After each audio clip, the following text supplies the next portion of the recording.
To Los Angeles, where looters are right now storming shop fronts in Santa Monica. Alexis Daish is there for us. Lexi, what are we looking at right now? Okay, so this is exactly where the police were about 5 minutes ago. They all left, and now people are piling, these looters are piling straight back into that Converse store and stealing stuff. Look at them, they're all now, some of them are now running out. You can see boxes and boxes of shoes. People are running out of cars, like this guy with his backpack.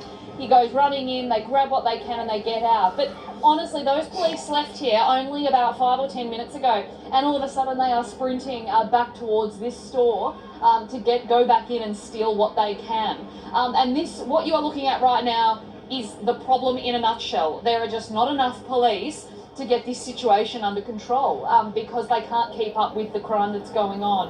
On this corner, you can see that these guys have got these little backpacks that they use to then put all their stolen goods into. Police choppers are overhead. They've sort of been circling the Santa Monica area trying to monitor things as they change.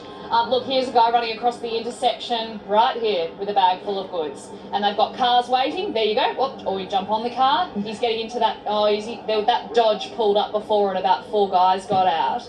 So they have got this, and they're now breaking into a business. I don't know if you can see that. They're smashing into this salad business just here on the corner there. It's just relentless. And the other side of this, I think, is so sad, is that the business owners that have, their livelihoods are based on the businesses that they run in this very popular part of Los Angeles, and their livelihoods are being destroyed at the hands of these criminals here.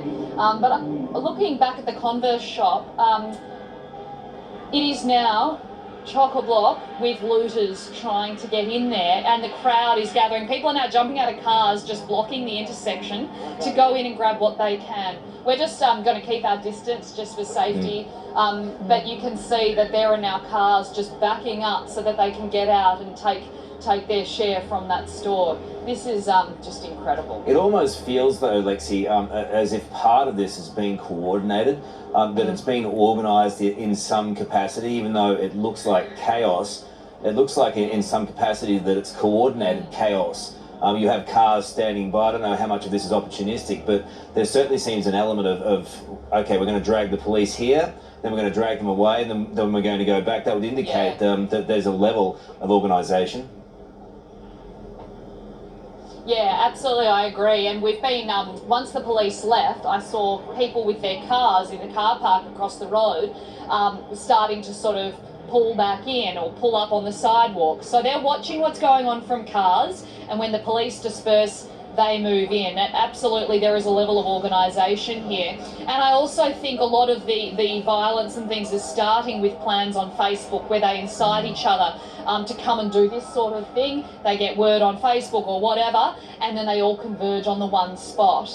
That's certainly what we've noticed down here today. And as I mentioned, there is a high-end shopping centre down in Costa Mesa, down Orange County way, where they are now saying on various Facebook accounts that they are suggesting they will go and rob that shopping centre tomorrow. It is certainly, to an extent, organised crime that's going on down here.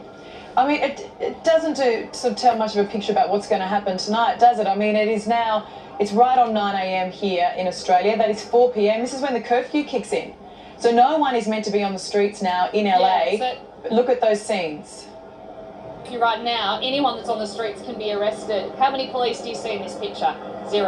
And this is going to be the problem. I'm sure now that the curfew's hit, one would hope maybe the police will now start sending resources in because they have the right to arrest. But yeah, there are none here right now. And I reckon over there you're looking at about 100 young people stealing things from that Converse store. Okay.